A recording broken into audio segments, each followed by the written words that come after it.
Hello दोस्तों, कैसे आप लोग। मैं उम्मीद करता हूँ आप अच्छे होंगे और आपका पढ़ाई अच्छा चल रहा होगा। आज की इस वीडियो में हम लोग बात करेंगे जो आपका बीपीएससी असिस्टेंट के लिए जो अभी आपका पीटी एग्ज़ाम होने वाला है अप्रैल के लास्ट में, तो उसके लिए हम लोग प्रैक्टिस सेट का डिस्कशन करते हैं। पिछले वीडियो में हम आपको जो 2014 में प्रीवियस ईयर पूछा गया था वो हम आपको प्रोवाइड कर दिए थे। आज जो है ये आपका 2019 में जो प्रीवियस ईयर पूछा गया है ये दे देते हैं और इसके बाद आपका प्रैक्टिस सेट आ जाएगा जो 10 इस बुक के अंदर प्रैक्टिस सेट दिया हुआ है। ठीक है, ये एक्चुअली वीडियो में काफ़ी गैप हो गया है। एक्चुअली मैं किसी ज़रूरत से मतलब बिजी हो गया था तो इसीलिए काफ़ी गैप हो गया। आप में से बहुत सारे लोगों का कमेंट आ रहा था कि जल्दी जल्दी करा देने के लिए, अब एग्ज़ाम बहुत नज़दीक है। तो मैं अब मतलब कोशिश करूँगा कि पूरा कंटिन्यू ही इस बुक को आपको ख़त्म ही कर दूँ। ठीक है, तो एक बात और आप सुन लीजिए, क्योंकि देखिए ये बुक जो है ना हर जगह अवेलेबल अभी नहीं है। ठीक है, तो मतलब आप लोगों में से बहुत सारे लोग जो पीडीएफ की डिमांड कर रहे थे, तो जो फर्स्ट जो मतलब प्रीवियस ईयर था वो हम आपको टेलीग्राम पे डाल दिए हैं अच्छे से पीडीएफ बना करके। और ये भी जो है ना मतलब हम अभी वीडियो जब ख़त्म हो जाएगा तो उसके बाद हम आपको डाल देंगे। ठीक है, तो देखिए इसमें जो है आपका 50 क्वेश्चन जो रीजनिंग का दिया गया है तो ये आपको खुद ही करना है। हम पीडीएफ डाल देंगे इसका। ठीक है, बहुत आसान है रीजनिंग का क्वेश्चन। और हम जो आगे देखेंगे जो इसमें डिस्कस करेंगे वो आपका साइंस हो जाएगा, जीके, जीएस, करंट अफेयर, ये सारा कुछ का जो आपका 90 क्वेश्चन इसमें दिया हुआ है। ठीक है, प्रीवियस ईयर में। तो ये आपका मतलब क्वेश्चन नंबर 51 से स्टार्ट होगा। यहाँ से देखिए 50 नंबर तक इसमें जो है आपका रीजनिंग का क्वेश्चन दिया गया था।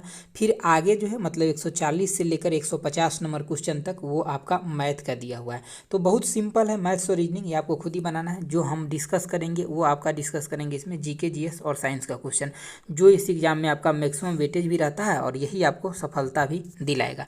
ये सभी क्वेश्चन को देखते तो सबसे पहले बात आपको पैटर्न भी पता चल जाएगा और यहाँ से बहुत सारे क्वेश्चन जो डिस्कशन होगा इसमें से आपको रिपीट भी एग्जाम में मिलेगा। ठीक है, तो चलिए शुरुआत करते हैं क्वेश्चन नंबर हम लोग 51 से। देखिए आपका जो 51 नंबर क्वेश्चन है कह रहा है कि प्रायद्वीपीय भारत के शिखर के समूह का चयन उनकी ऊंचाई के अवरोही क्रम में करिए। मतलब बढ़ते से घटते क्रम में, जो सबसे ऊंचा है उसको आपको सबसे पहले लेना है, उसके बाद आपको उससे जो छोटा ऊंचाई उसको लेना है।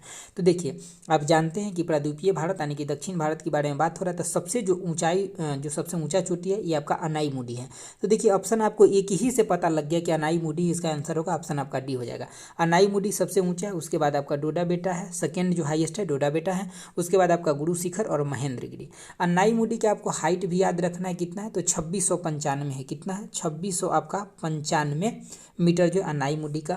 और जो गुरु शिखर का हाइट एग्जाम में पूछा गया है कई बार, तो इसका 1722। ठीक है, 1722 मीटर जो आपका गुरु शिखर का ऊंचाई है। तो ये दोनों को आपको ऊंचाई भी याद रखना है। ठीक है, चलिए आगे देखिए। आगे आपका क्वेश्चन है क्वेश्चन नंबर 52 नंबर। यहाँ पे आपको देखना है कि इसमें से कौन सुमेलित नहीं है। ठीक है, तो इन बातों को आपको ध्यान से क्वेश्चन में पढ़ना है कि कौन सुमेलित है और कौन नहीं है। ठीक है, तो देखिए यहाँ से मतलब टोडा जो जनजाति है कहाँ के लिए होता है, तो ये आपका तमिलनाडु के लिए होता है। ठीक है, तो यही आपका सुमेलित नहीं, ऑप्शन आपका ए हो जाएगा। जबकि आपका डांग जो है जनजाति ये कहाँ के लिए है, तो ये आपका गुजरात के लिए जो है। लुसाई त्रिपुरा के लिए बहुत बार क्वेश्चन पूछा गया, आपको एकदम याद कर लेना अच्छे से कि लुसाई जो जनजाति है ये कहाँ पे, त्रिपुरा राज्य में। बोडो जो है आपका असम में, खूब अच्छे से आपको याद भी होगा। ठीक है, अगला देखिए 53 नंबर क्वेश्चन को देखिए। 53 नंबर क्वेश्चन में एक्चुअली यहाँ भी यही पूछा है कि कौन सुमेलित नहीं है, लेकिन यहाँ पे चारों के चारों सुमेलित है। बाद में इसको बीपीएससी ने डिलीट किया होगा इस क्वेश्चन को। ठीक है, क्योंकि चारों सही है। यहाँ पे देखिए जो आपका कामुथी है ये आपका तमिलनाडु में है, उसके बाद आपका पावागढ़ जो ये आपका गुजरात में है, भरला जो है ये आपका राजस्थान में है, और वेल्सपन जो ये आपका मध्य प्रदेश में। तो चारों के चारों यहाँ पे आपका सुमेलित है। तो इसको जैसे कि कोई क्वेश्चन गलत आ जाता है ना एग्जाम में, तो उसको बीपीएससी ने सबको मार्क्स दे देता है और उस क्वेश्चन को डिलीट कर देता है। ठीक है, तो ये क्वेश्चन डिलीट हो गया होगा उस टाइम के लिए। ठीक है, देखिए अगला जो आपका 54 नंबर क्वेश्चन है कह रहा है कि निम्नलिखित में से कौन सा वायु प्रदूषक शहरी क्षेत्र में सर्वाधिक प्रभावित होता है। देखिए शहरी क्षेत्र की बात जब ये करता है तो शहर में क्या सबसे ज़्यादा आपका गाड़ी चलता है, और गाड़ी से जो निकलने वाला सबसे हानिकारक गैस है वो है आपका कार्बन मोनोऑक्साइड जो CO होता है। ये कार्बन मोनोऑक्साइड सबसे ज़्यादा निकलता है।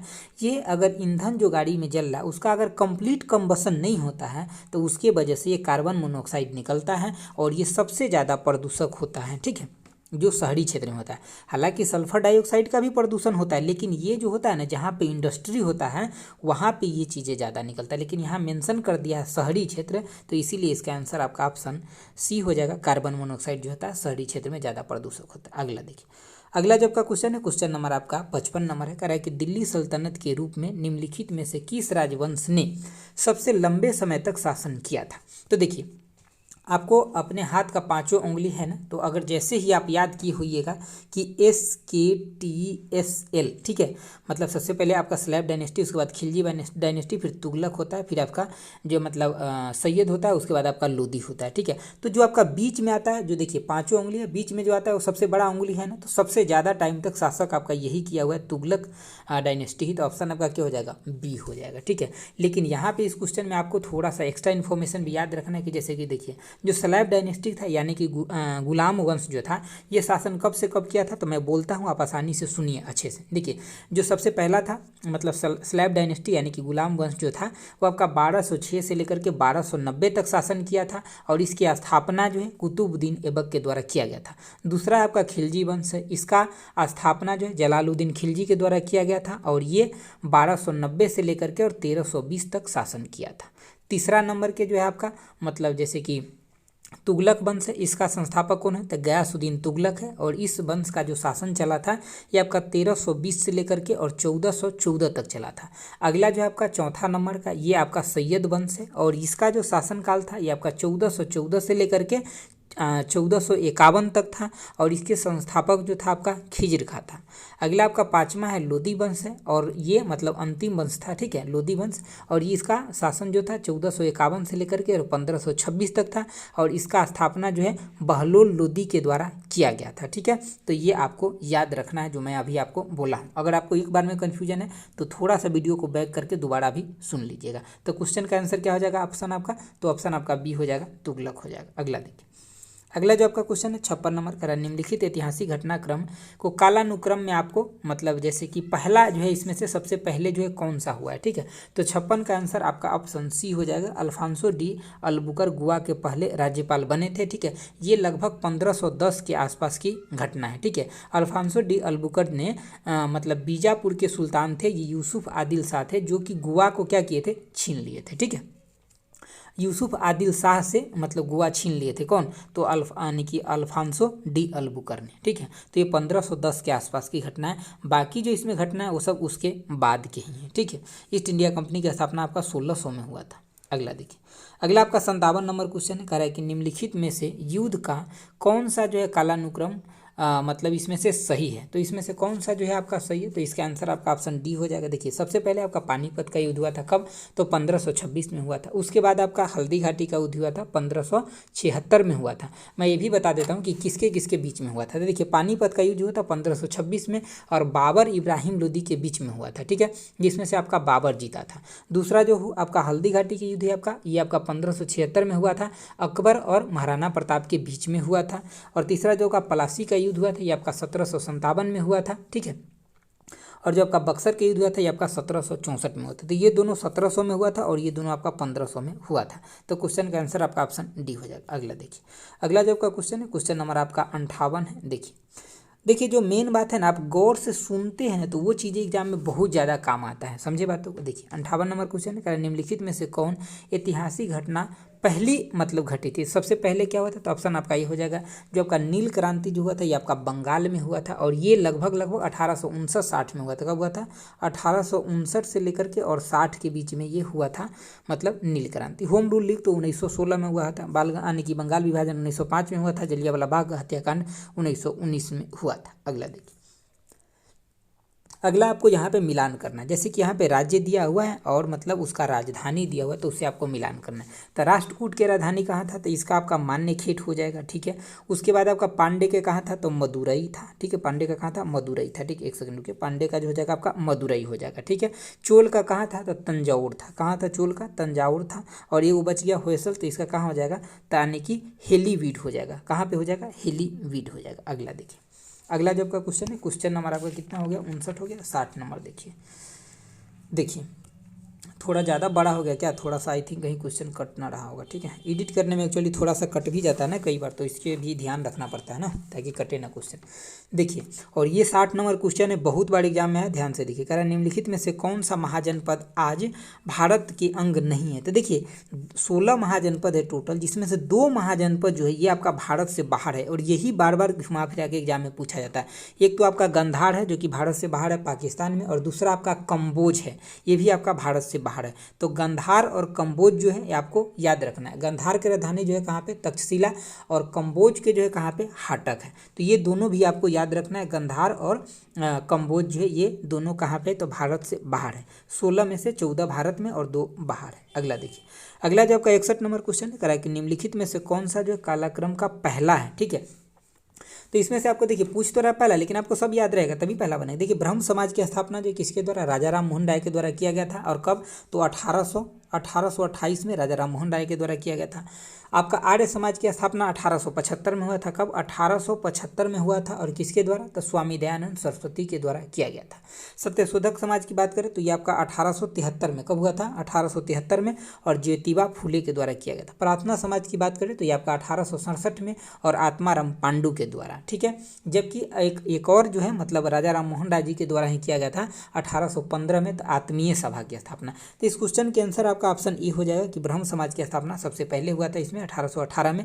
जबकि इसमें चारों इंपोर्टेंट है, आपको याद रखना है। एक बार और मैं रिपीट करता हूँ, सुन लीजिए। देखिए ब्रह्म समाज की स्थापना राजा राम मोहन राय के द्वारा 1828 में, और इससे भी पहले राजा राम मोहन राय जी के द्वारा जो किया गया था आत्मीय सभा की स्थापना 1815 में। उसके बाद आपका आर्य समाज 1875 में स्वामी दयानंद सरस्वती के द्वारा। सत्यशोधक समाज 1873 में ज्योतिबा फूले के द्वारा। प्रार्थना समाज 1867 में आत्माराम पांडु के द्वारा। ठीक है, तो ये आपको ये सब याद रखना है फैक्ट। अगला देखिए, अगला आपका क्वेश्चन है कि इनमें से किस मुगल शासक ने सबसे लंबे समय तक भारत में शासक किया। मतलब दिल्ली सल्तनत से क्वेश्चन आना ही आना है। ठीक है, तो 62 के आंसर जो हो जाएगा ऑप्शन आपका सी हो जाएगा। अकबर के द्वारा सबसे लंबा समय तक शासन किया गया था। जो अकबर का शासन काल था ये था आपका मतलब 1556 से लेकर के 1605 तक 49 वर्ष का शासन लगभग अकबर का था।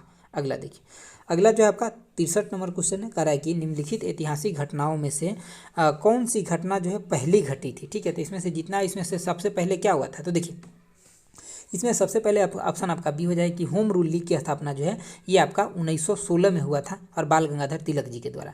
जबकि खिलाफत आंदोलन बाद में हुआ था। इंदिरा यानी कि गांधी इरविन समझौता जो हुआ था ये आपका कब हुआ था, तो 31 में हुआ था। क्रिप्स मिशन 1942 में आए थे भारत। तो ये सब यानी कि बहुत बाद की बात है। ठीक है, तो सबसे पहले इसमें क्या हो जाएगा, तो ऑप्शन आपका मतलब बी हो जाएगा होम रूल लीग। ठीक है, क्रिप्स मिशन 1942 में आया था या 1946 में, 1942 में आया था ना, एक बार कंफर्म कीजिएगा जरा आप, मुझे थोड़ा सा मिस्टेक हो रहा है। ठीक है, देखिए अगला देखिए, मतलब कई बार होता है कि थोड़ा सा दिमाग में 2-3 क्वेश्चन एक बार चलते रहता है ना, तो थोड़ा सा ऐसे हो जाता है। ठीक है, तो मैं मतलब थोड़ा सा आपको इसके बारे में मैं आपसे मैं ही पूछ लिया हूँ। ठीक है, कि इसके बारे में बताइएगा। क्रिप्स मिशन भारत आया था 42 में या 46 में। ठीक है, आई थिंक 42 में ही आया होगा, मतलब एक बार मुझे आप बताइएगा। लेकिन क्वेश्चन का जो आंसर होगा ये कंफर्म है कि मतलब आंसर आपका ऑप्शन बी हो जाएगा, होम रूल लीग हो जाएगा। ठीक है, देखिए अगला आपका 64 नंबर क्वेश्चन है, करा कि निम्नलिखित में से कौन सा जो है सही सुमेलित नहीं है। ठीक है, इसमें से कौन सा सही सुमेलित नहीं, तो ऑप्शन आपका डी जो है सही सुमेलित नहीं है। जबकि जो सही सुमेलित है उसको हम लोग देख लेते हैं क्योंकि एग्जाम में वहाँ से क्वेश्चन बनता है। तो सूफीवाद का जो संबंध है ये आपका यानी कि दिव्य प्रेम की केंद्रीयता से संबंधित है। दूसरा है आपका कि सिख पंथ जो है आपका ईश्वर की अद्वैत और मानवता से संबंधित है। तीसरा जो है आपका सत पंथ जो है इसका संबंध जो है सामाजिक भेदभाव रहित भक्ति संप्रदाय से संबंधित है। तो ये तीनों के तीनों ABC जो है आपका सही है, इसके बारे में ही आपको याद रखना है। अगला देखिए, अगला आपका 65 नंबर क्वेश्चन है, क्या कर रहा है कि संविधान भारतीय संविधान की कौन सी अनुसूची नगर पालिका गतिविधियों को इंगित करता है। तो 65 के आंसर ऑप्शन आपका डी हो जाएगा। 12वीं जो है आपका नगर पालिका से संबंधित है और नगर पालिका के अंदर आपका 18 विषय होता है। कितना विषय होता है, 18 विषय होता है। और ये आपका 74वां संविधान संशोधन 1992 के द्वारा जोड़ा गया था। ठीक है, 11 के बारे में भी थोड़ा याद रख लीजिए। ये आपका मतलब गाँव से संबंधित है, मतलब जैसे कि विलेज से संबंधित है। ठीक है, जैसे ये आपका नगर पालिका से संबंधित है तो ये आपका विलेज से संबंधित है। ठीक है, तो क्वेश्चन के आंसर जो हो जाएगा आपका कौन सा हो जाएगा, तो ऑप्शन आपका इसका 65 के आंसर आपका ऑप्शन डी हो जाएगा, यानी कि 12वीं अनुसूची हो जाएगा। लेकिन 11वीं में जो हम बताए हैं आपको क्या बताया कि इसमें आपका 29 विषय होता है और ये जो है आपका किससे, तो ग्राम पंचायत से संबंधित होता है। और ये आपका 73वां संविधान संशोधन के द्वारा इसको लागू किया गया था, जो आपका ऑप्शन सी में 11वीं अनुसूची दिया हुआ। ठीक है दोस्तों, यहाँ एक्चुअली काफ़ी सारा आवाज़ होने लगा था, तो इसीलिए मैं बीच में थोड़ा देर के लिए बंद किया था, फिर से इसको मैं आगे रिकॉर्डिंग कर रहा हूँ। ठीक है, तो इस क्वेश्चन 65 का आंसर आपका ऑप्शन डी हो जाएगा। देखिए अगला देखिए आपका 66 नंबर क्वेश्चन है, क्योंकि देखिए यहाँ कोई स्टूडियो तो है नहीं। ठीक है, जो आवाज़ आने लगता है कहीं से भी कुछ का तो बंद करना पड़ता है, फिर से दोबारा करना पड़ता है। ठीक है, देखिए चलिए कोई नहीं, थोड़ा बहुत तो सब जगह प्रॉब्लम रहता ही है। देखिए 66 नंबर क्वेश्चन है, कह रहा है कि यानी कि इनमें से किसने जो है यानी कि पूरा योजना का सुझाव दिया था। तो पूरा योजना का सुझाव किसके द्वारा दिया गया था? तो ऑप्शन आपका बी हो जाएगा, डॉक्टर APJ अब्दुल कलाम के द्वारा दिया गया था। किसके द्वारा? डॉक्टर APJ अब्दुल कलाम के द्वारा। इसका आपको फुल फॉर्म भी याद रखना है, जैसे कि इसका पूरा का फुल फॉर्म होगा provision of urban in rural area. Provision of urban in rural area होता है इसका फुल फॉर्म। ये जो है मतलब संकल्पना जो है यह योजना किसके द्वारा दिया गया था? डॉक्टर APJ अब्दुल कलाम के द्वारा। कब? तो 2003 में दिया गया था। ठीक है, अगला देखिए। अगला जो आपका क्वेश्चन है, क्वेश्चन नंबर आपका 67 है। क्या कह रहा है कि इनमें से किस राष्ट्रपति ने 2 मतलब कार्यकाल तक मतलब भारत में सेवा दिए थे भारत में? तो देखिए जो 2 कार्यकाल तक रहे थे वो आपका डॉक्टर राजेंद्र प्रसाद है, मतलब ऑप्शन आपका सी हो जाएगा। इनका कार्यकाल था ऑप्शन यानी कि 1952 से लेकर के और कब तक? तो 62 तक इनका कार्यकाल था। ठीक है, अगला देखिए। अगला आपका क्वेश्चन नंबर आपका 68 है। क्या कह रहा है? निम्नलिखित में से किस यानी कि निम्नलिखित में से किस क्षेत्रीय संगठन का मुख्यालय उस क्षेत्र के बाहर अवस्थित है? तो 68 का आंसर ऑप्शन आपका ए हो जाएगा कि जैसे कि आपका organisation of the petroleum export country, जैसे कि ओपेक जो हो गया ना, यानी कि ओपेक जो हो गया, इसका मुख्यालय जो है कहाँ पे? तो वियना में है। और इसके जो मतलब इसके अंदर 13 कंट्री आता है, तो वहाँ मतलब इसका राजधानी मतलब इसका मुख्यालय नहीं है हेडक्वार्टर, जबकि इसका हेडक्वार्टर जो है कहाँ पे? ये आपका वियना में है। और इसकी स्थापना पूछ लेता है कई बार, तो इसका स्थापना कब हुआ था? तो 1960 में इसका स्थापना हुआ था। इसके 13 को सदस्य देश कौन कौन है? एक बार आप नाम सुन लीजिए, कई बार इसका सदस्य देश पूछ लेता है, तो आपको थोड़ा सा सुना हुआ रहेगा तो आपको एग्जाम में काम आएगा। 13 देश का मैं नाम बोलता हूँ, सुन लीजिए। जैसे कि आपका सऊदी अरब हो गया, अल्जीरिया हो गया, ईरान हो गया, इराक हो गया, कुवैत हो गया, अंगोला हो गया, संयुक्त अरब अमीरात हो गया, नाइजीरिया हो गया, गैबन हो गया, इक्वेटोरिया हो गया, गिनी हो गया, कांगो गणराज्य हो गया, और लीबिया हो गया, और वेनेजुला हो गया। जबकि इसका हेडक्वार्टर कहाँ पे? तो वियना में है, इसका मुख्यालय जो है वियना में। ठीक है, तो ये सब बातों को आपको थोड़ा याद रखना है। अगला देखिए। अगला आपका 69 नंबर क्वेश्चन है, कह रहा है कि नीति आयोग के उपाध्यक्ष। तो देखिए ये पुराना वाला क्वेश्चन है, अभी वाला आप याद रखिए। तो अभी जो नीति आयोग के जो मतलब उपाध्यक्ष है कौन है? तो सुमन बेरी है। कौन है? सुमन बेरी। और ये एग्जाम में आ भी चुका है अभी तक ये क्वेश्चन। ठीक है, सुमन बेरी जो है आपका नीति आयोग के मतलब अभी उपाध्यक्ष है। अगला नंबर क्वेश्चन देखिए। अगला जो आपका क्वेश्चन है, क्वेश्चन नंबर आपका 70 है। क्या कह रहा है? कह रहा है निम्नलिखित में से किस देश के संविधान से जो समवर्ती सूची यानी कि जो कॉन्करेंट लिस्ट है वो मतलब भारतीय संविधान में लिया गया है? तो ऑप्शन आपका सी हो जाएगा, ऑस्ट्रेलिया के संविधान से ये लिया गया है। बाकी जैसे कि US, फ्रांस, ब्रिटेन, जर्मनी, ये सब के संविधान से क्या लिया गया है? एक बार आपको पूरा लूसेंट में जितना भी दिया गया है उस सबको आपको देख लेना है। हालांकि उसमें से बहुत कुछ आपको याद भी होगा, इसलिए वहाँ पे समय देना जरूरी नहीं है अभी। ठीक है, देखिए। अगला है कि यानी कि निम्नलिखित में से कौन सा संविधान संशोधन जो है मतलब पंचायती स्तर पर लोकतंत्र प्रदान करने का कार्य जो है मतलब करता है? तो मतलब इसका आंसर आपका ऑप्शन ए हो जाएगा कि 73वां संविधान संशोधन जो ये पंचायती स्तर पे जो लोकतंत्र को प्रदान करता है या लागू करता है। ठीक है, इसके अंदर कितना? तो 29 विषय आता है। कौन से मतलब अनुच्छेद में दिया गया? तो अनुच्छेद नंबर 40 में। ये किसके मतलब सिफारिश पे इसको लागू किया गया था? मतलब त्रिस्तरीय जो ये होता है त्रिस्तरीय जो मतलब पंचायती राज व्यवस्था ना, ये किसके मतलब कहने पे या किसके सिफारिश पे लागू हुआ था? तो बलवंत राय मेहता समिति के सिफारिश पे लागू हुआ था। और सबसे पहले ये 2 अक्टूबर 1959 को राजस्थान के नागौर में लागू किया गया था। अगला देखिए।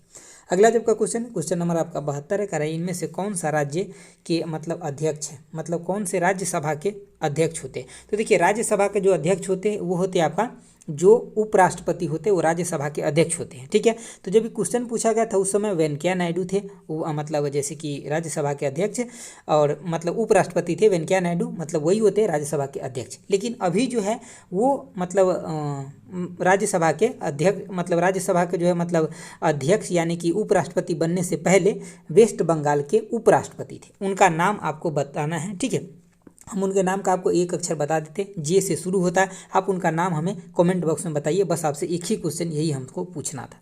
चलिए आगे देखिए। आगे आपका 73 नंबर क्वेश्चन है। कह रहा है कि उच्चतम न्यायालय के न्यायिक पुनराविचार अधिकार के संबंध में निम्नलिखित में से कौन सा कथन जो है सही नहीं है? तो देखिए इसमें से ऑप्शन डी जो है ये सही नहीं है। क्या कह रहा है? कह रहा है कि अपने ही फैसले पर पुनर्विचार और सुधार का अधिकार नहीं।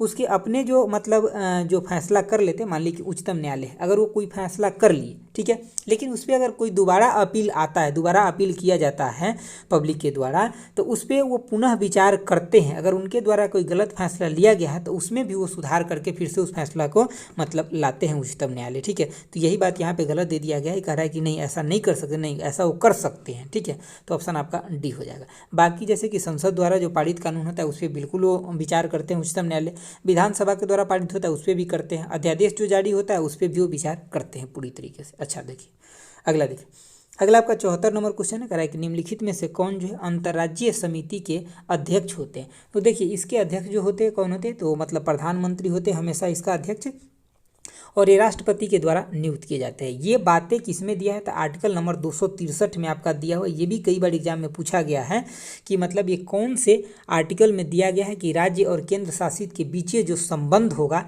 ये कौन से आर्टिकल में दिया गया, तो ये 263 में ही दिया गया। और इसके अध्यक्ष होंगे कौन, प्रधानमंत्री, और इसका नियुक्ति राष्ट्रपति के द्वारा किया जाता है। अगला देखिए, अगला आपका 75 नंबर क्वेश्चन है, यहाँ पे आपको मिलाना है। देखिए ये आपका क्षेत्र दिया हुआ है और इस क्षेत्र के अंदर कौन सा कार्य आता है ये आपको मिलाना है। तो प्राथमिक क्षेत्र के अंतर्गत क्या आता है, तो कच्चा माल जो होता है प्राथमिक क्षेत्र के अंतर्गत आता है, जो पहले आपको आता है वो मिलेगी। द्वितीय क्षेत्र के अंदर क्या होता है, तो निर्माण होता है। तृतीय क्षेत्र में सेवा होता है। पंचम क्षेत्र में आपका ऑप्शन 4 के साथ मिल जाएगा, यानी कि उच्च स्तरीय निर्णयन होता है। ठीक है, तो ये आपको याद रखना है। अगला देखिए, अगला जब का क्वेश्चन है, क्वेश्चन नंबर आपका 76 है, क्या कह रहा है कि इनमें से किसने जो है दूरगामी आर्थिक सुधार को शुरू किया था। आर्थिक सुधार दूरगामी का क्या मतलब यहाँ पे कि लॉन्ग टाइम में जा करके ये आर्थिक सुधार जो है मतलब आए और मतलब देश के लिए इसे बेनिफिट मिले। ठीक है, तो इसका आंसर ऑप्शन आपका सी हो जाएगा, नरसिम्हा राव के द्वारा ये किया गया था। और देखिए इन्हीं के टाइम में जो है मतलब जब ये प्रधानमंत्री थे तो इस टाइम में मतलब जो वित्त मंत्री थे वो कौन थे, तो डॉक्टर मनमोहन सिंह जो थे वो वित्त मंत्री थे। एक बार एग्जाम में ये क्वेश्चन पूछा गया है कि जिस समय में नरसिम्हा राव जो थे ये प्रधानमंत्री थे तो वित्त मंत्री कौन थे, तो मनमोहन सिंह वित्त मंत्री थे। ये बात है 1991 के। उस टाइम में आपका एलपीजी आया था, यानी कि उदारीकरण, निजीकरण और वैश्वीकरण, यानी कि जो प्राइवेटाइजेशन है, ग्लोबलाइजेशन है और लिबरलाइजेशन उसी समय में आया था। ठीक है, अगला देखिए, अगला जो आपका क्वेश्चन, इंदिरा गांधी की सरकार से आपको एक चीज़ याद रखना है कि गरीबी हटाओ का नारा इन्हीं के समय में दिया गया था, पांचवी पंचवर्षीय योजना में। अगला आपका 77 नंबर क्वेश्चन है, कह रहा है कि इनमें से कौन यानी कि रिजर्व बैंक ऑफ इंडिया के वर्तमान में गवर्नर है, तो ऑप्शन आपका ये हो जाएगा शक्तिकांत दास है, जो कि 5वें नंबर के रिजर्व बैंक ऑफ इंडिया के गवर्नर है। अगला 78 नंबर क्वेश्चन है, कह रहा है कि निम्नलिखित में से कौन एक ग्रामीण कार्यक्रम नहीं है, तो ऑप्शन इसका मतलब सी हो जाएगा, जो आपका हृदय कार्यक्रम है ये आपका शहरी से संबंधित है, ग्रामीण नहीं है। बाकी इसमें कार्यक्रम ग्रामीण कार्यक्रम है। अगला आपका क्वेश्चन है 79 नंबर, कह रहा है कि NITI Aayog SDG India index के अनुसार निम्नलिखित में से कौन सा सही सुमेलित नहीं है। तो देखिए ये क्वेश्चन जो हो जाएगा ना आपका करंट का क्वेश्चन हो जाएगा। तो जो आपको नीति आयोग का रिपोर्ट जो है ये आपका 2022 वाला देखना है, 2022-23 वाला। इस क्वेश्चन को अभी पढ़ने से कोई मतलब नहीं है। कुछ लोग कमेंट किए हुए थे कि सर आप करंट अफेयर को भी कराते चलिए। देखिए जो करंट अफेयर 2019 में पूछा गया उससे अभी आपको कोई मतलब नहीं है। आप करंट अफेयर 20 यानी कि 22 और 23 पे फोकस कीजिए, पीछे वाले करंट अफेयर को हम यहाँ स्किप करेंगे, क्योंकि ये डाटा आप याद भी कर लीजिएगा तो आपके दिमाग में गलत इन्फॉर्मेशन चला जाएगा। समझिए बातों को। अगला देखिए, ये भी आपको नीति आयोग के सूचकांक उस समय का है 19 का, तो हमें इससे कोई मतलब नहीं है। ठीक है, उसके बाद देखिए अगला है आपका, ये भी आपका 81 नंबर क्वेश्चन है, ये भी आपको छोड़ना है, ये भी करंट अफेयर का है। 82 नंबर, ये भी आपको नीति आयोग का रिपोर्ट उस समय का है, तो ये भी आपको छोड़ना है। ठीक है, देखिए इसमें 10 करंट अफेयर आपको पूछा जाता है। करंट अफेयर 22 और 23 का पूरा आपको कंठस्थ होना चाहिए। ठीक है, देखिए आगे के जो आपका क्वेश्चन है, ये क्वेश्चन आपका स्टैटिक आ गया, इसको हम लोग देखेंगे। देखिए 83 नंबर जो क्वेश्चन है आपका, कह रहा है कि इनमें से कौन सा जोड़ा जो है सही सुमेलित नहीं है। ठीक है, तो इसका आंसर आपका ऑप्शन बी हो जाएगा, बाकी आपका सही है। देखिए जैसे कि स्पाइस बोर्ड का जो मतलब इसका मुख्यालय कहाँ है, तो कोचीन में। टी बोर्ड का कहाँ पे, तो कोलकाता में। कॉफ़ी बोर्ड का बेंगलुरु में।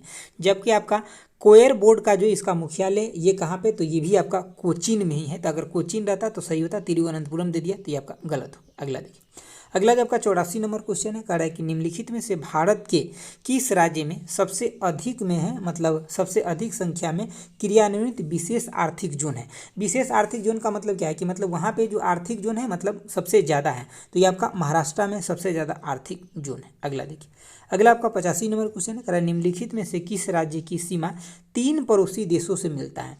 तो यहाँ पे पश्चिम बंगाल का सीमा जो 3 पड़ोसी देशों से मिलता है। जैसे कि आपका पश्चिम बंगाल की अगर हम बात करें तो कुछ ऐसा करके है ना, तो यहाँ पे देखिए यहाँ पे आपको नेपाल से भी मिलता है, फिर यहाँ भूटान से भी मिलता है और यहाँ पे आपका बांग्लादेश से भी मिलता है। ठीक है, तो ये जो हो जाएगा आपका पश्चिम बंगाल की सीमा 3 देशों से मिलता है। किससे, तो नेपाल से, भूटान से और बांग्लादेश से। ठीक है, अगला देखिए, अगला जो आपका क्वेश्चन है मतलब 86 नंबर कह रहा है निम्नलिखित में से कौन सा प्रमुख बंदरगाह दीनदयाल के नाम से जाना जाता है। तो कांडला बंदरगाह जो इसको दीनदयाल के नाम से भी जानते हैं और ये कहाँ पे आपका, तो गुजरात राज्य में। कहाँ पे, गुजरात राज्य में। अगला देखिए, अगला आपका 87 नंबर क्वेश्चन कह रहा है कि 2011 की जनगणना के अनुसार निम्नलिखित में से कौन सा जनसंख्या अभिलक्षण बेमेल है। तो यहाँ पे बेमेल को आपको चुनना है। तो इसका आंसर आपका ऑप्शन सी हो जाएगा। कह रहा है सर्वाधिक आबादी घनत्व पश्चिम बंगाल में, तो ये आपका गलत बता दिया। यहाँ पे सबसे ज़्यादा जो घनत्व है आपका बिहार में है, कितना, तो 1106 है, ठीक है, पर किलोमीटर स्क्वायर में। जबकि शहरी आबादी का दर जो है, मतलब अधिकतम दर जो है, प्रतिशत जो है, ये आपका गोवा में है, ठीक है। अधिकतम पूछे तो महाराष्ट्र में है शहरी आबादी, लेकिन प्रतिशत में पूछ रहा है तो गोवा में। सर्वाधिक महिला आने के अनुपात पूछे तो किस दर में, तो ईसाई में। सर्वाधिक साक्षर दर जो है ये आपका जैन में है, ठीक है। अगला देखिए, अगला आपका 88 नंबर क्वेश्चन है, कह रहा है कि निम्नलिखित में से कौन सा मतलब संरक्षित जैव मंडल जो है कहाँ पे, तो छत्तीसगढ़ में। तो छत्तीसगढ़ में इसमें से कौन सा है, तो अचानक मार जो है आपका छत्तीसगढ़ में, ठीक है। छत्तीसगढ़ में आपका अचानक मार। जबकि पंचमढ़ी की बात करें तो ये आपका कहाँ पे, तो मध्य प्रदेश में है। अगस्ता मलाई की बात करें तो ये आपका तमिलनाडु में है। सिमलीपाल की बात करें तो ये आपका उड़ीसा में है, ठीक है। जो सबसे पहला जो संरक्षित बायोस्फीयर रिजर्व था ये आपका नीलगिरी था, और इसको कब संरक्षण प्राप्त हुआ था, तो 1986 में प्राप्त हुआ था। तो ये भी आपको याद रखना, एक एक्स्ट्रा फैक्ट भी।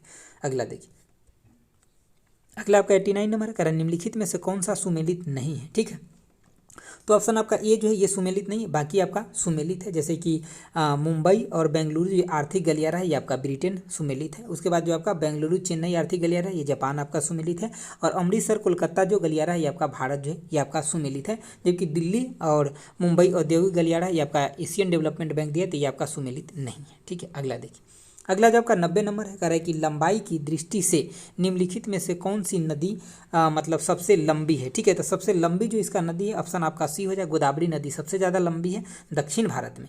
लेकिन अगर सीधे पूछता भारत में तब आपका गंगा नदी ऑप्शन रहता तो गंगा हो जाता है, ठीक है।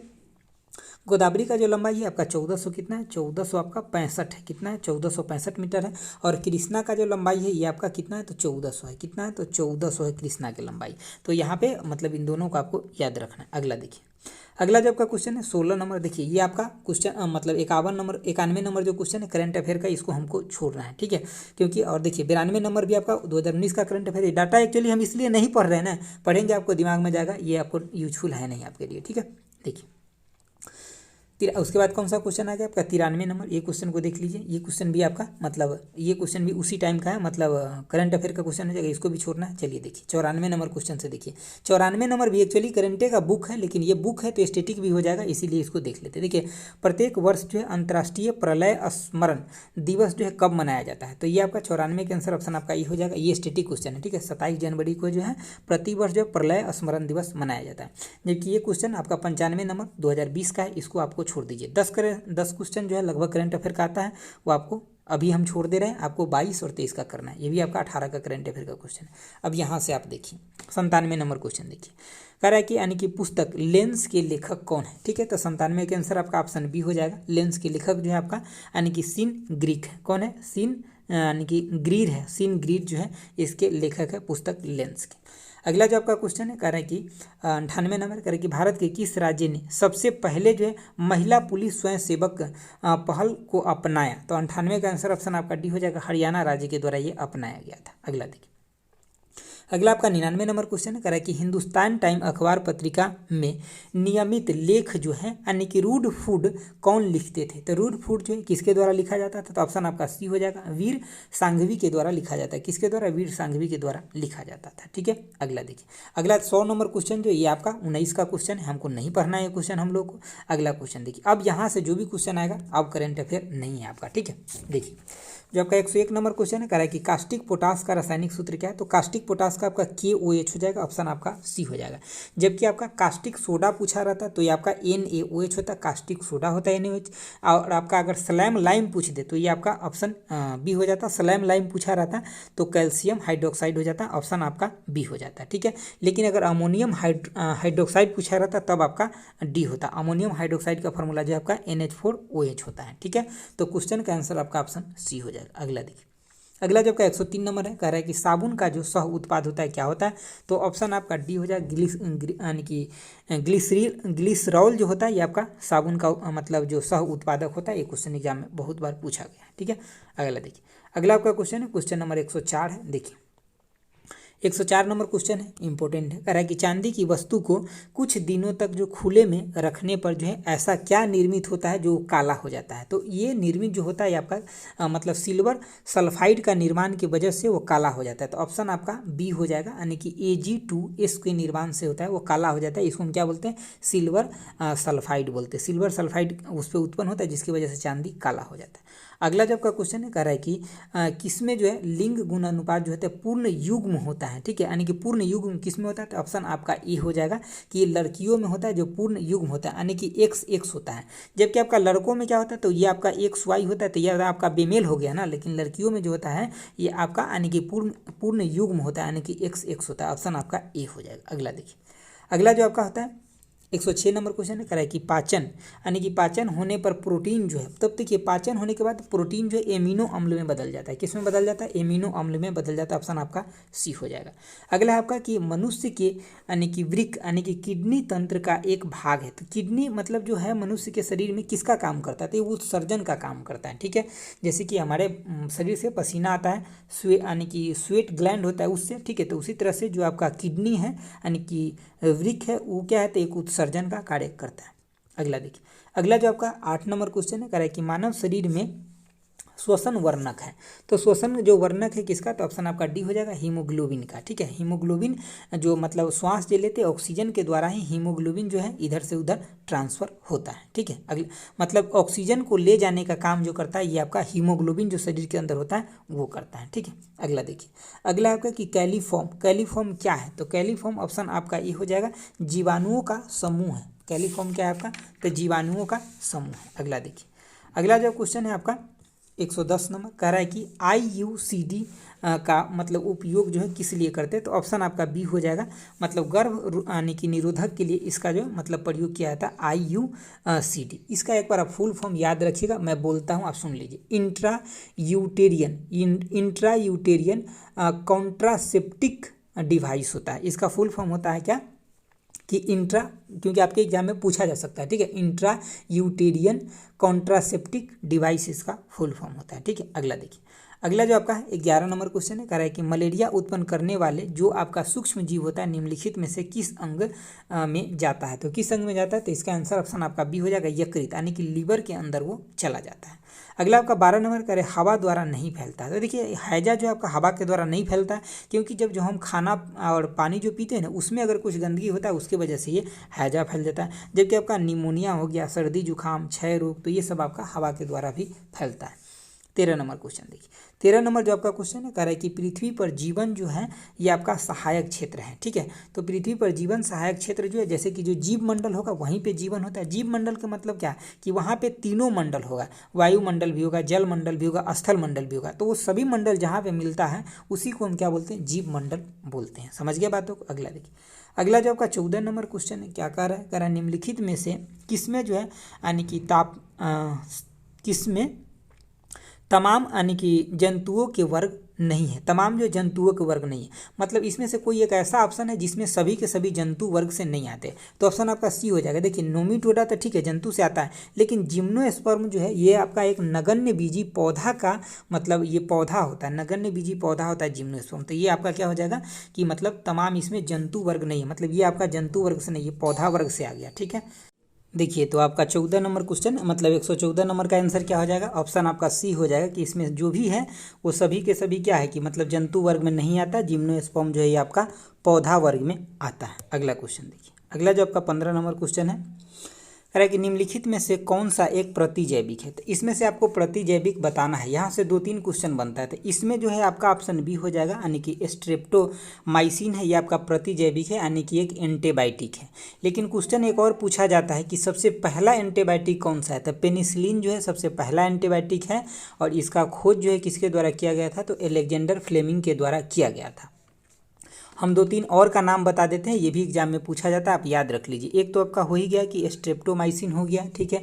दूसरा आप टेट्रा क्लीन भी याद रख लीजिए, ठीक है। टेट्रा क्लीन है, ये भी एग्जाम में आता है। और ये मतलब पेनिसिलिन तो है, ये आपका कई बार एग्जाम में आया हुआ है, तो ये भी आपको याद रखना है। अगला देखिए, अगला आपका क्वेश्चन है, क्वेश्चन नंबर आपका 16 है।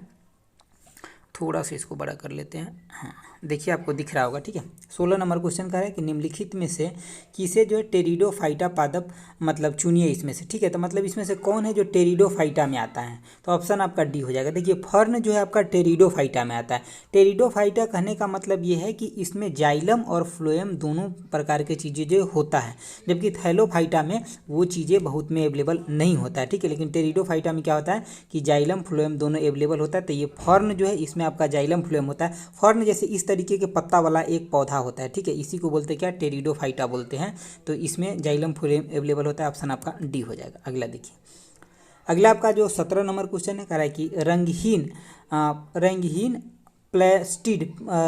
प्लास्टिड को मतलब क्या कहते हैं। तो इसका आंसर क्या हो जाएगा, 17 का आंसर ऑप्शन ए हो जाएगा कि ल्यूकोप्लास्ट बोलते हैं। जो आपका रंगहीन होता है उसको हम क्या बोलते हैं, जो रंगहीन होता है ना उसको हम ल्यूकोप्लास्ट बोलते हैं। क्या बोलते हैं, ल्यूकोप्लास्ट।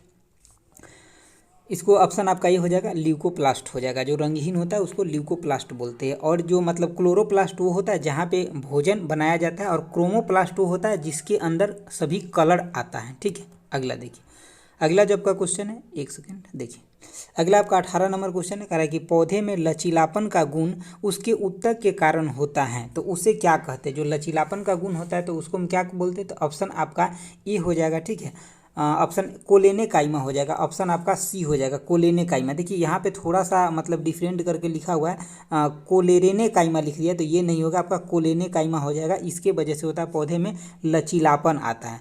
और यहाँ पे पेरेने काइमा है, तो इसके वजह से क्या होता है कि पौधा अपना भोजन को जो संग्रहित करता है तो ये आपका पेरेने काइमा के वजह से संग्रहित करता है। स्केलेन काइमा के वजह से पौधे में जो आपका एक लचीलापन जो स्ट्रॉन्ग आता है ना, मतलब जैसे कि उसके अंदर ऐसा बोले कि मजबूती जो आता है ना, वो आता है स्केलेन काइमा के वजह से पौधा में। और पैरेन काइमा की वजह से क्या होता है, तो मतलब वो फूड को जो खाद्य चीज़ें होता है ना उसको संग्रहित कर पाता है। और कोलेन काइमा की वजह से उसके अंदर में क्या होता है कि फ्लेक्सिबिलिटी, यानी कि जो लचीलापन होता है, देखते हैं ना कि हवा की वजह से हिलते रहता है, तो वो लचीलापन आता है कोलेन का, यानी कि कोलेन काइमा की वजह से आता है। अगला देखिए, अगला आपका 19 नंबर क्वेश्चन है कह रहा है कि मशरूम क्या है। तो मशरूम जो है एक प्रकार का ये फंगी होता है, तो ऑप्शन आपका सी हो जाएगा, यानी कि फंगस होता है मशरूम, ठीक है। अगला क्वेश्चन है आपका 120 नंबर कह रहा है कि ब्रेड अथवा इडली की जो है मतलब लोदी फूल जाती है, तो इसका कारण क्या है। तो ये फूल जाता है इसकी वजह से क्योंकि इसमें ईस्ट कोशिका में वृद्धि हो जाता है, ठीक है। ईस्ट के कोशिका होता है उसमें वृद्धि हो जाता है, जिसकी वजह से वो क्या हो जाता है, तो वो फूल जाता है, फूलने लगता है। अगला देखिए, अगला जो आपका क्वेश्चन है, क्वेश्चन नंबर आपका 121 नंबर है, कह रहा है कि निम्नलिखित में से कौन सा एक पादप हार्मोन है। देखिए पादप हार्मोन जो होता है ये आपका 5 होता है, पांचों का नाम याद रख लीजिए। जो प्राइमरी होता है 5, उसका नाम आपको याद रहना चाहिए। एक तो होता है आपका कि ऑक्सीन होता है, ठीक है। उसके बाद आपका जिब्रेलियम होता है, साइटोकाइनिन होता है, एथिलीन होता है, और एब्सिसिक एसिड होता है। तो आपको इसमें से पता लग गया होगा कौन सा इसका आंसर हो जाएगा, ठीक है। तो ऑप्शन आपका बी हो जाएगा, साइटोकाइनिन जो होता है ये पौधे का एक हार्मोन है। और ये साइटोकाइनिन की वजह से क्या होता है कि उसमें कोशिका का विभाजन होता है, सेल का विभाजन होता है साइटोकाइनिन की वजह से। और हम एक दो चीज़ बताते हैं उसको याद रखिए। जैसे ऑक्सीन हो गया, तो इसके वजह से क्या होता है ना कि मतलब जैसे कि इसमें इसके वजह से भी सेल का विभाजन होता है, लेकिन जो हरा पत्ती होता है ना उसको मतलब गिरने से भी रोकता है ऑक्सीन, ठीक है। और जिब्रेलियन का काम होता है पौधे को लंबाई को बढ़ाना, ठीक है। और साइटोकाइनिन का मतलब होता है सेल का डिवीजन करना। और एथिलीन जो होता है ये एक मतलब फल पकाने वाला हार्मोन होता है, ठीक है।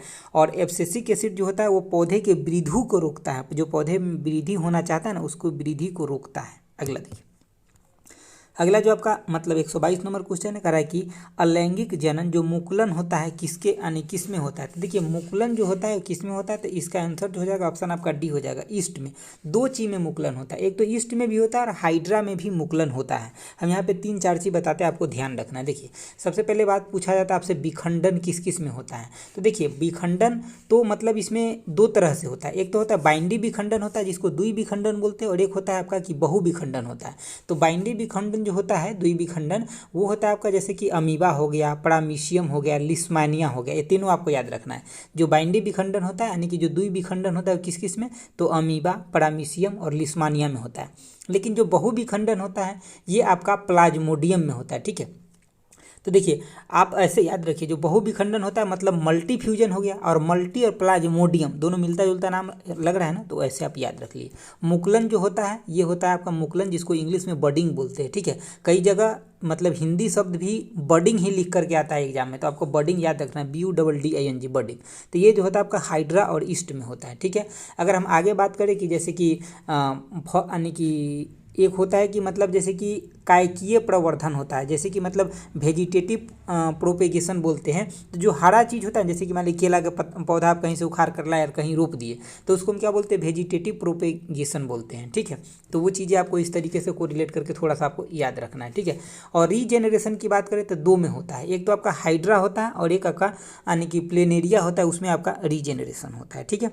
अगला देखिए, चीज़ें थोड़ा सुने रहिएगा ना तो आपको याद रहेगा। देखिए 23 नंबर क्वेश्चन कह रहा है कि पराग कोष में होता है, तो पराग कोष में क्या होता है, तो इसका आंसर ऑप्शन आपका ये हो जाएगा, जो पराग कोष के अंदर परागकण होता है। देखिए जैसे कि जो मतलब मेल जो चीज़ें होता है ना, जैसे कि ऐसे देखिए ये हो गया आपका, यहाँ पे जो होता है ना ये आपका पराग कोष होता है, इस पराग कोष के अंदर परागकण होता है, ठीक है।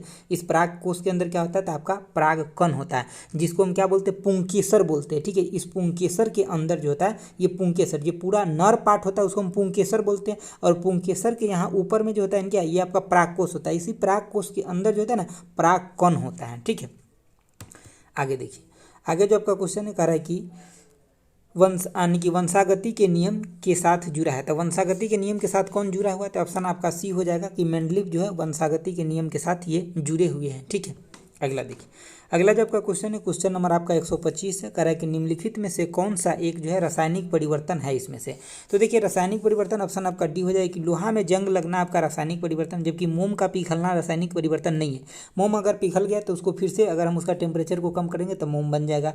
लोहे के चूर्ण को मतलब जैसे कि मतलब ये सब जो भी दिया है, जैसे बर्फ़ से पानी बनाते हैं, ये सबको हम फिर से उसको पानी बन गया तो बर्फ़ बना सकते हैं। मतलब जो रिवर्स हो सकता है वो फिजिकल मतलब परिवर्तन हो जाता है, और जो आपका रिवर्स नहीं हो सकता वो रासायनिक परिवर्तन हो जाता है। समझ गए बातों को। चलिए आगे देखिए, आगे आपका 126 नंबर क्वेश्चन है। देखिए क्या कह रहा है कि ध्वनि के संबंध में निम्नलिखित में से कौन सा कथन जो है आपका सही है, ठीक है। तो इसका आंसर ऑप्शन आपका बी हो जाएगा कि ये आपका सही दिया हुआ है, सही पूछ रहा है, हाँ, कि ध्वनि निर्वात में संचलन नहीं कर सकता है। तो ये बिल्कुल सही बात है कि ध्वनि के लिए चलने के लिए कोई ना कोई माध्यम की आवश्यकता होती है, निर्वात में ध्वनि नहीं चल सकता। ऑप्शन आपका बी जो है ये सही दिया हुआ है। अगला देखिए, अगला जब का क्वेश्चन है, कितना नंबर हो गया, 26, 27 नंबर क्वेश्चन इधर से आएगा आई थिंक, ठीक है। देख लेते 1 मिनट। हाँ देखिए 27 नंबर क्वेश्चन जो है आपका, देखिए 27 नंबर क्वेश्चन कह रहा है कि निम्नलिखित में से कौन सी एक भौतिक राशि जो है सदिश है इसमें से, ठीक है। तो ऑप्शन ए जो है विस्थापन आपका सदिश हो जाता है, जबकि मतलब सदिश का मतलब क्या है, जिसमें आपका वेक्टर और स्केलर दोनों क्वांटिटी होता है उसको हम सदिश बोलते हैं, ठीक है।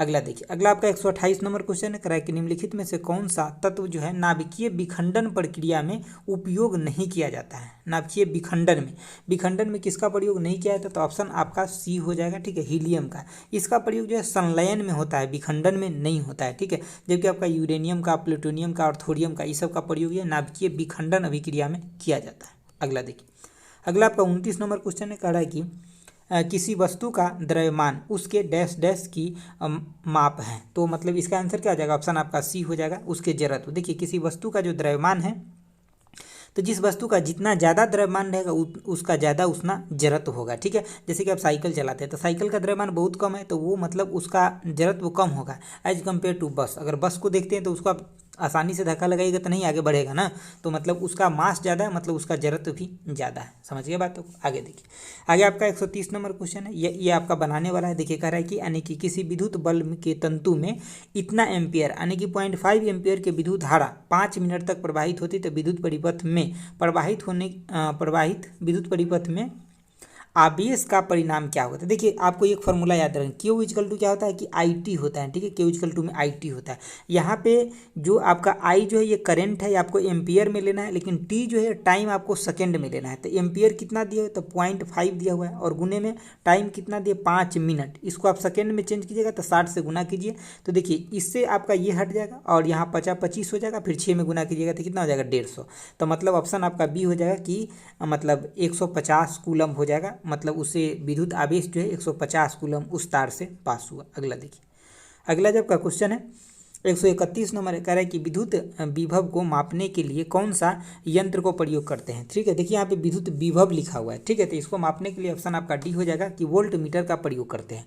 हम 3-4 बोलते हैं, आप उसको ध्यान से सुन लीजिए। देखिए गैल्वेनोमीटर का कई बार एग्जाम में पूछा गया, इसको हम सूक्ष्म विद्युत धारा मापने के लिए, जैसे कि बहुत ज़्यादा कम होगा 10⁻⁻6 तक के जो एम्पियर का जो धारा होगा, इसको मापने के लिए हम गैल्वेनोमीटर का प्रयोग करते हैं। अमीटर का प्रयोग करते हैं विद्युत धारा मापने के लिए। पोटेंशियोमीटर का प्रयोग करते हैं हम जो सेल के अंदर ईएमएफ होता है उसको मापने के लिए।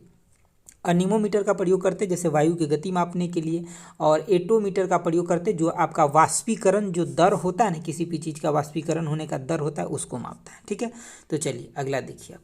अगला जो आपका 32 नंबर क्वेश्चन है, कह रहा है कि प्रिज्म से गुजरते समय कौन सा रंग जो है प्रकाश सबसे कम झुकता है। देखिए होइएगा, प्रिज्म जैसे ऐसे होता है तो यहाँ से जो मतलब प्रकाश आता है और यहाँ ये 7 रंग में विभक्त हो जाता है। ठीक है, तो जो सबसे ऊपर होता है ना ये आपका रेड होता है। तो देखिए सबसे कम डेविएट यही हुआ रेड, और सबसे ज़्यादा जो डेविएट होगा ये कौन सा, तो बैगनी होगा आपका। ठीक है, तो सबसे कम आपका रेड डेविएट होता है और सबसे जो ज़्यादा डेविएट होता है वो आपका बैगनी डेविएट होता है। तो आपका दोनों याद रखना है। अगला देखिए, तो इस क्वेश्चन का आंसर क्या हो जाएगा, तो ऑप्शन आपका डी हो जाएगा। अगला जो आपका क्वेश्चन है 33 नंबर कह रहा है कि लघु यानी कि लघु पतन के समय जो है आपका जो शॉर्ट सर्किट होता है ना उस टाइम में परिपथ में विद्युत धारा क्या होता है, तो ऑप्शन आपका बी हो जाएगा कि उस समय बहुत अधिक हो जाता है, बहुत ज़्यादा धारा प्रवाहित होने लगता है, करंट आ जाता है, उसी की वजह से शॉर्ट सर्किट होता है। ठीक है, 34 से आपका कि आवृत्ति का इकाई क्या है, तो इसका जो इकाई होगा ऑप्शन आपका ये हो जाएगा हर्ट्ज हो जाएगा, ये आपका आवृत्ति का इकाई है। ठीक है, विद्युत धारा का पूछ लेता है तो फैराडे हो जाएगा। ज्योति फ्लक्स का पूछ ले अगर आपसे तो ल्यूमेन हो जाएगा।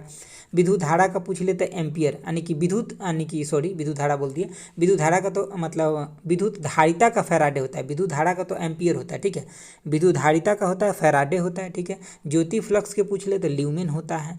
धारा घनत्व का पूछ ले तब आपका एम्पियर पर मीटर स्क्वायर होता है। विभवांतर के पूछ ले तो वोल्ट होता है, और उष्मा धारिता का पूछ ले तब आपका जूल पर केल्विन होता है। ठीक है, अगला देखिए।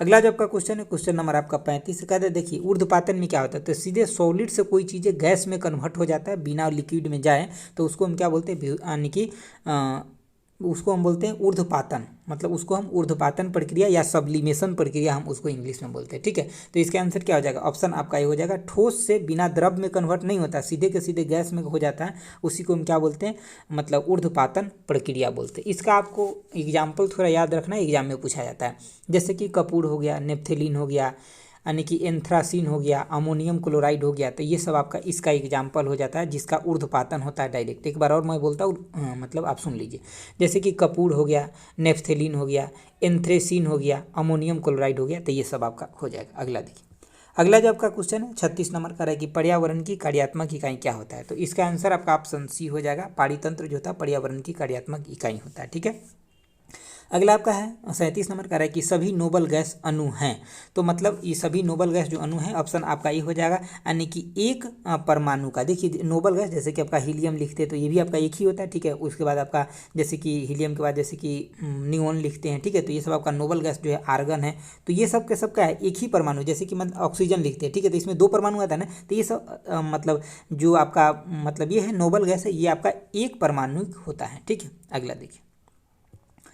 अगला जो आपका क्वेश्चन है 38 नंबर क्वेश्चन है, क्या करे कि परमाणु के नाभिक में उपस्थित होता है। देखिए परमाणु के नाभिक में आपका न्यूट्रॉन और प्रोटॉन होता है, जबकि इलेक्ट्रॉन इसके बाहरी कक्षा में होता है। ठीक है, तो ऑप्शन क्या हो जाएगा इसका 38 का ऑप्शन आपका बी हो जाएगा। अगला देखिए, अगला जो आपका क्वेश्चन है क्वेश्चन नंबर आपका 39 है, क्या कह रहा है कि कोलाइड क्या है, तो कोलाइड जो है आपका एक विषमांगी मिश्रण है। कैसा मिश्रण है, विषमांगी मिश्रण है। मतलब ये पूरे के पूरे एक समान नहीं होते, अगर एक समान हो गया तो फिर कोलाइड किस बात का रह गया। ठीक है, तो ये मतलब विषमांगी मिश्रण है। वाष्पीकरण की दर बढ़ता है, वाष्पीकरण की दर कब बढ़ता है, सपोज कीजिए कि आप चाय को एक कप में रखें तो थोड़ा थोड़ा उसमें से ठंडा हो रहा है धीरे, लेकिन उसको अगर एक बड़ा प्लेट में डाल दीजिएगा तो क्या हो जाएगा, तुरंत ठंडा हो जाएगा ना। तो ऑप्शन इसका क्या हो जाएगा, ऑप्शन आपका हो जाएगा वाष्पीकरण की अगर दर बढ़ाना है, जल्दी ठंडा करना है, तो उसके सतह के मतलब बढ़ा दीजिए, मतलब उसके सतह को एरिया को बढ़ा दीजिए। ठीक है, तो देखिए दोस्तों ये आपका पूरा का पूरा कंप्लीट हो गया जो आपका 2019 का प्रीवियस ईयर था। इसमें आपके 10 गो मैथ का क्वेश्चन दिया है, ये हम आपको पीडीएफ जो है आंसर की के साथ शेयर कर रहे हैं टेलीग्राम चैनल पे, उसका लिंक हम दे देंगे आपको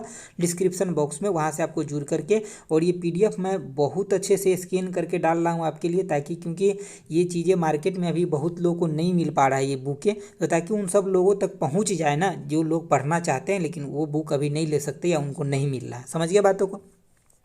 अगर आपको अच्छा लगा है तो मतलब आप लाइक कर दीजिएगा वीडियो को, समझ गए बातों को, और दोस्तों के साथ शेयर कर दीजिएगा ताकि थोड़ा सा मतलब व्यू आएगा तो हम भी थोड़ा मोटिवेट रहते हैं जल्दी जल्दी बनाने के लिए। हालांकि इस बीच में वीडियो का गैप बहुत ज़्यादा हो गया, लेकिन अब एग्जाम का डेट आपका आ गया, थोड़ा भी मैं गैप नहीं करना चाहूँगा। सबसे पहले इस बुक को कंप्लीट कर देता हूँ, उसके बाद देखता हूँ और भी कोई अगर बुक मिलता है मार्केट में तो मैं वो भी ले आऊँगा, लेकिन इस बुक को सबसे पहले मैं अब 10 सेट बच गया ना वो कंप्लीट कर दूंगा, ठीक है। इस वीडियो में एक्चुअली कई बार वीडियो आज रोकना पड़ा है बनाते समय, क्योंकि काफ़ी मतलब थोड़ा सा बाधा आ रहा था बीच बीच में, क्योंकि कभी कुछ चालू हो जा रहा था, मतलब कभी आवाज़ आने लगता था, ठीक है, तो उस वजह से रोकना पड़ा 2-3 जगह।